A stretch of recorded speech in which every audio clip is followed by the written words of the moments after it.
Hillsborough and surrounding community. I'm Demi Schechter-Gross. And I'm Daniel Molster, and welcome to today's edition of Fantastic News.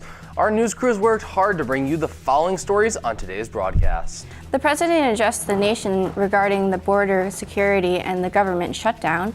Uber driver terrifies the public. California dealing yet again with another natural disaster. Other news includes radio station coup in Africa, a Saudi Arabia woman declares freedom and defects to Thailand, and a feel-good story on a changing of times for an American icon, Mr. Chucky Cheese. But back to you, Demi, for our top story. In our top story, President Trump addressed the national regarding the border security and government shutdown, making a formal appeal to the country from the Oval Office. He illustrated the importance of the border security along the southern U.S. border, saying multi-billion-dollar border wall should provide more safety and security for the United States. Trump critics say otherwise. Back to you, Daniel. Thank you. As the government shutdown persists, many Americans are starting to feel the bite. In this week's news, how has the shutdown hurt federal employees? According to the New York Times, the shutdown has affected a whopping 800,000 federal workers. Many of them will miss their first paycheck this week. And they also owe a combined $249 million in monthly mortgage payments. This shutdown has federal employees still working, but not even getting paid, even when they have their families to support and mouths to feed. Will this shutdown continue to hurt the employees? Only time can really tell.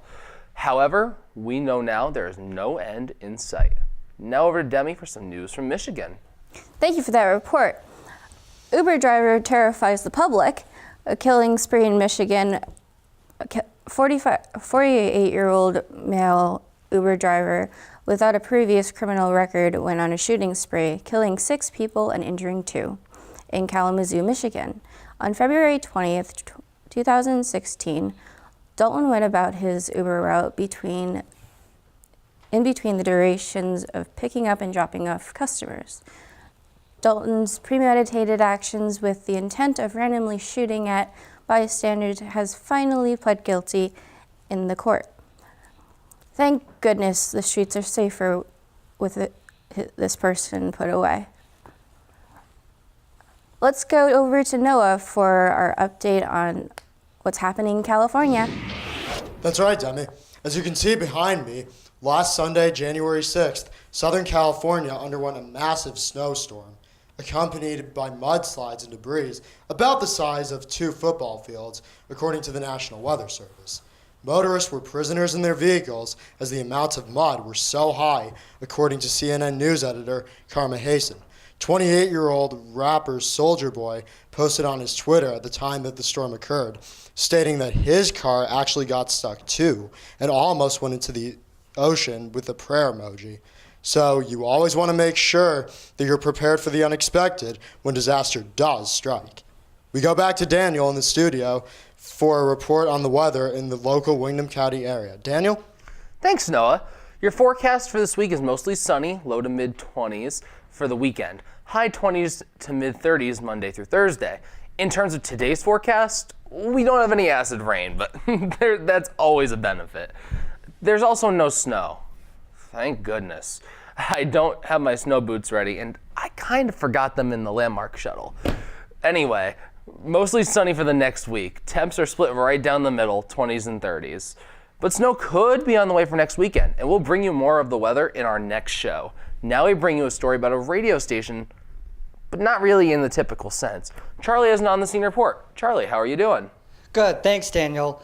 In Gabon, a country in Africa, south of Cameroon and north of Angola, that was formed in the 1960s, had a recent failed coup attempt executed by a rebel set of patriot soldiers who attempted to overtake the national radio station for political control, as it was controlled by the local government.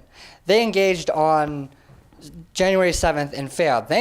Thankfully, all members have been apprehended by Gabon elite troops. Back to you, Demi. Thank you, Charlie. Up next, a girl fleeing from Saudi Arabia fearing for her life. Back to you, Noah. Thank you, Demi. Renouncing Islam in Saudi Arabia is a crime punishable by death. This is what Rahaf Mohammed al-Qunan did before she escaped to Thailand. She stated that she was fearful of seeing her family, who under normal circumstances would have been returned to her home. She barricaded herself in her hotel room as she didn't want to go home where she might be physically harmed due to her views. Thai officials have negotiated with Rahaf to freely and safely speak with her parents, as well as successfully seek asylum in Australia. We look forward to more development on this story.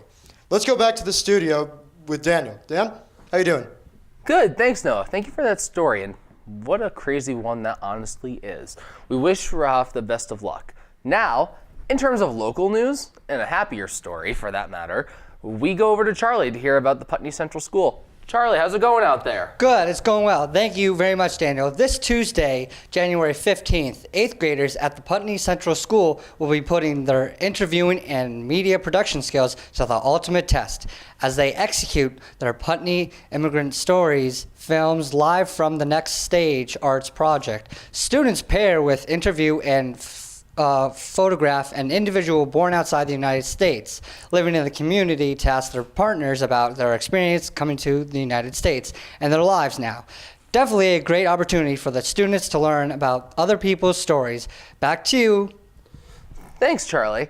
Don't forget to check out that if you're in the Putney area. Don't forget Next Stage Arts on Main Street. Now, for our final story on today's show, and one of my personal favorite topics in general, have you ever been to Chucky Cheese's?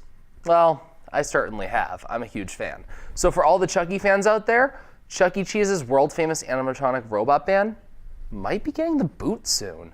Chucky Cheese's, the company, has started the process of phasing out nearly 500 stores worth of animatronic bands.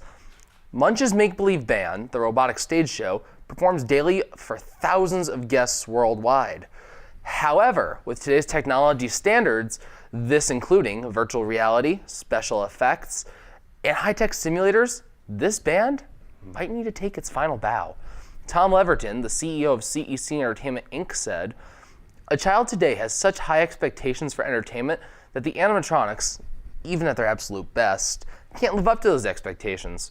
Chucky Cheese's is a family entertainment center and was founded on May 19th, 1977 in San Jose, California. Thank you for tuning in to Fantastic News. We here and abroad hope you have a fantastic day. Bye. Bye.